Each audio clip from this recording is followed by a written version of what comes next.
The Kansas City Chiefs have quietly added two really big-time players, one to their offense and one to their defense so far in free agency.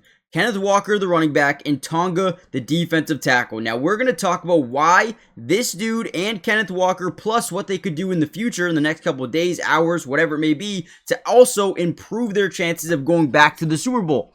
Now, let's start this video by talking about Tonga. This is a guy that has really good upside, not only as a defensive lineman, but a fullback as well. Take a look at this play. He's going to get lined up with this center. Take a look at how he demoralized the poor guy. Used the right arm, the strong arm.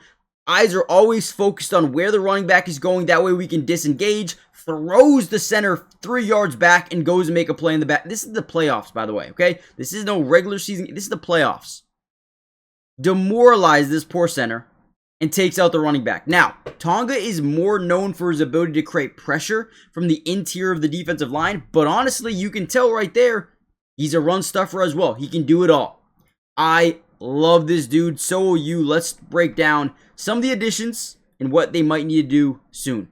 I did say he's got versatility. He can also play on offense as well as your fullback. Now, I can only imagine Kenneth Walker in the backfield, and then you get a guy like Tonga to come and play fullback. Yeah, good luck. This guy is a monster. He is fearless. He doesn't care who you are, what you bring to the table. He is going to do whatever it takes to eliminate you from that play. And right here just helps out with the linebacker, throws him into the dirt a little bit there. Again, big fan of what Tonga can bring to the Kansas City Chiefs as a versatile two-way type of player. But more importantly, his ability to get to the quarterback is what probably made them like, yeah, let's go get this guy. When you look at the Chiefs from last season, there's a couple of numbers that really stand out. One, offensively, they needed to be better. They dealt with some injuries, yes. We understand that. But defensively, they were pretty damn good. Top 5 in the NFL in points allowed per game. Top 10 in yards allowed per game. With their top 10 rush defense in the NFL. But the one number that stands out to me is the sack percentage. They ranked 19th in the NFL in QB sack percentage. And you still have Chris Jones. You still have George Karlaftis, right? So Tonga is going to slot in what I say. He's a guy that can get to the quarterback. You don't see that too often from the interior. This guy can do that. Let me show you.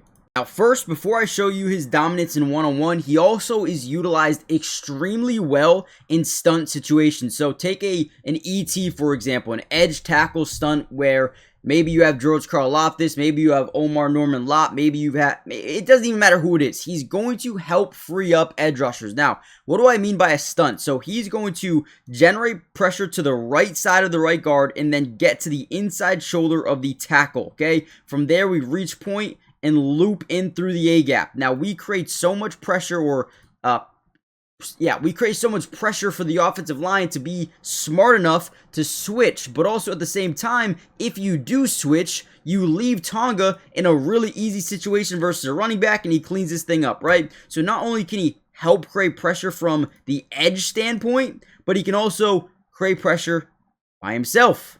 Here's an interesting play right here. Miami's going to be in this scat protection where they slide their offensive line to the right, but what that does is leave man-to-man to the left, right? So Tonga is going to get so much space here, especially because you got this 7-eye technique way on the outside, which is going to move this tackle out, giving Tonga as much space as you could possibly need here to do whatever the hell you want, right? And the good thing about Tonga, especially in Kansas City, is you have Chris Jones. So the double teams are not going to go to Tonga. They're going to go to Chris Jones. So he's going to get a lot of these situations. Look at how much space he has. He's going to kind of bull rush this man back 2, 3, 4 yards. He's going to hook underneath, go for the swat. Ultimately, is not able to swat it down, but forces a throw into double coverage here, deep down the field. Ultimately, DB falls over the head anyway. Don't really matter. But again, Tonga can really create pressure from the interior. And when you look at the Kansas City Chiefs last year, they needed more sack percentage. Now, again, Tonga is not going to come here and give you a 5 to 7 sack season. I don't think he could. But he will generate pressure, which will ultimately force some bad decisions, some bad throws, maybe some interceptions, force fumble sacks, whatever it may be, right? So I do really like Tonga as an addition for this team. Now, before we move on to Kenneth Walker and then what they may need to do in the next couple of hours or days, make sure you guys do me a big favor. Hit the like button. Let's see if we can get over 800 likes on this video. But also, comment down below P2 if you want more breakdowns throughout the rest of the off season. subscribe. It's free. Join the family. Turn on post notifications. Let's keep going.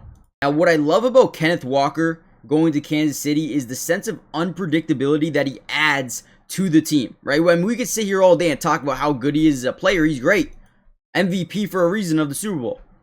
But what really makes sense for Kansas City is they had a sense of being predictable last year. I mean, you put in Isaiah Pacheco, they're probably going to run the football. You put in Brashad Smith, they're probably throwing the football, right? But Kenneth Walker, he can do both. He can catch the football, he can run the football, he can block a little bit, right? So he adds a sense of unpredictability. Take a look at this play here, though. We are going to get everyone off in a power to the right. We are trying to get all these linebackers to overcommit in one direction. One thing he does so well is utilize the cutback lanes. So he's going to act like he's going to take it this way, and then once he sees all these backers and safeties overcommit one way, yeah, we're going to beat you to the other side, right? Boom, plant the right foot into the ground, change direction so quickly. Elite change direction. And then you got one-on-one, boom, right through him. Don't even matter, you're not there. I feel like we don't have to sit here for too long and talk about Kenneth Walker. We know how good of a player he is. You have Brashad Smith. You're probably going to want to add maybe 1 to 2 more running backs. I would probably say they're going to draft someone 5th, 6th, 7th round to come in here and just be a backup. And you're probably going to want more of a big dog, Zach Charbonnet type of guy. Not a Brashad Smith pass catcher, but we'll see what they end up doing. Maybe they re-sign Kareem Hunt. But you still need wide receiver. They did re-sign Tyquan Thornton, which I think was a good deal for them. You still have Jalen Royals, but outside of that, you basically are down to 4 wide receivers. You're probably going to want to come out of here with at least 6. So I look for them to add another wide receiver. Other than that, offense looks to be fine. Maybe you add a backup guard somewhere at some point in time. Defensively, you definitely need a linebacker. Definitely need a linebacker. Now, they are in an interesting spot in the draft where they've got a top pick, and, you know, they could go wide receiver. They could go linebacker. There's a guy there named C.J. Allen, and if they come out of here with C.J. Allen, that would be crazy. I'm not going to lie to you. They also need some backup edges. But let's look at linebacker and see what they could do right now to fix this. So a couple of these guys are already gone. Devin Lloyd, South Carolina. Devin Bush signed with the Bears, I want to say. Nakobe Dean with the Raiders. Leo is obviously still a free agent. If they wanted to bring him back, I think that would be a really smart decision for them. I don't know what's going on there. You have Bobby Wagner. Again, this is a championship pedigree team. You can go out and sign a Bobby Wagner because all you need is 1 year, right? So I wouldn't mind a Bobby Wagner signing. I really would not, really, truthfully. Demario Davis, I believe, signed with the Jets. Yep. Alex Anzalone's gone. Caden Ellis is available. Would not mind a Caden Ellis signing. Again, not bad at all. Jermaine Pratt would be interesting, again, for really cheap. But if they wanted to come out here and add a real player that can help you right away, honestly, you sign Bobby Wagner. You get him on a cheaper deal. 1 year. Go win a Super Bowl, man. Go win a Super Bowl. Or you go draft a guy. I think that is definitely an option as well. Now, let me know in the comments what you think the Chiefs need to do next. I'm not sure how much cap space they have, but I think they've done an incredible job thus far. Now, if you wanted to go and add maybe, let's say, a receiver, let's just go see what's available. Pickens, no. Pierce, not available. Mike Evans, is gone. Debo, again, could be interesting. I just don't think you want to pay him that. Jawan Jennings would probably be a perfect fit here, if I'm being honest with you, just because of his ability to block. I think he would be huge to have alongside Kenneth Walker. Again, do they do that? Probably not. They're probably going to look for maybe a smaller end wide receiver like Keenan Allen would be really good with Pat Mahomes. You're probably going to want to look for someone that can go up and get 50-50 balls. There's just not a lot available, if I'm being honest. So, yeah, maybe they draft someone. Not much there. D-Hop, maybe. But yeah, let me know what you guys think. There's not really a lot to do. Kansas City's sitting in a really good spot right now. So let me know what you guys think, and I'll see you in the next one. Peace.